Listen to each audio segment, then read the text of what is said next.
आपण पाहत आहोत इंडिया न्यूज R7 भारताचा आवाज। मूर्तिजापूर तायकांदो खेळाडूंची यशस्वी कामगिरी।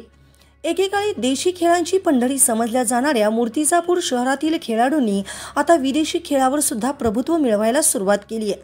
खो खो, कबड्डी, फुटबॉल, व्हॉलीबॉल, आखाड्यातील कुस्ती यासारख्या स्पर्धेमध्ये मूर्तिजापूर शहर नेहमीच आघाडीवर राहिले आहे।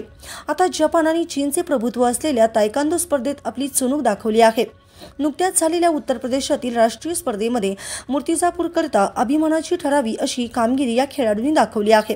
उत्तर प्रदेशातील कुशीनगर येथे 27 ते 29 डिसेंबर दरम्यान आयोजित 39व्या राष्ट्रीय तायकांदो स्पर्धेत महाराष्ट्राच्या खेळाडूंनी दमदार कामगिरी करत 4 सुवर्ण, 4 रौप्य आणि 4 कांस्य पदकाची कमाई केली।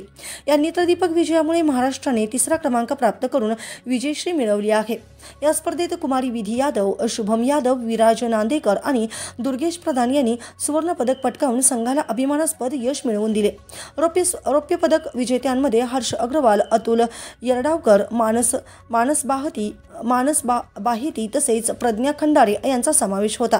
तर कांस्य पदकासाठी कुमारी अनन्या कोथळकर, तन्मय सासनकर, श्रेयश शेगावकर, कुमारी गरिमा बांगड, हर्ष अग्रवाल आणि गौरिक धंदुकिया यांनी आपल्या कौशल्याचा ठसा उमटवला। स्पर्धेत देशभरातील 13 राज्यांनी सहभाग नोंदवला होता। महाराष्ट्र संघाने 3य स्थान पटकावले तर उत्तर प्रदेश आणि गुजरात यांनी अनुक्रमे 1ला आणि 2रा क्रमांक मिळवला। सिटी तायकांदो क्लबचे प्रशिक्षक दिनेश श्रीवास, राज गुडले तसेच भारती आमटे आणि प्रतीक यदवर यांच्या मार्गदर्शनाखाली खेळाडूंनी ही कामगिरी साधली आहे। मूर्तिजापूरमध्ये परतल्यानंतर या यशस्वी खेळाडूंचे पालक आणि स्थानिक नागरिकांनी जल्लोषात स्वागत केले।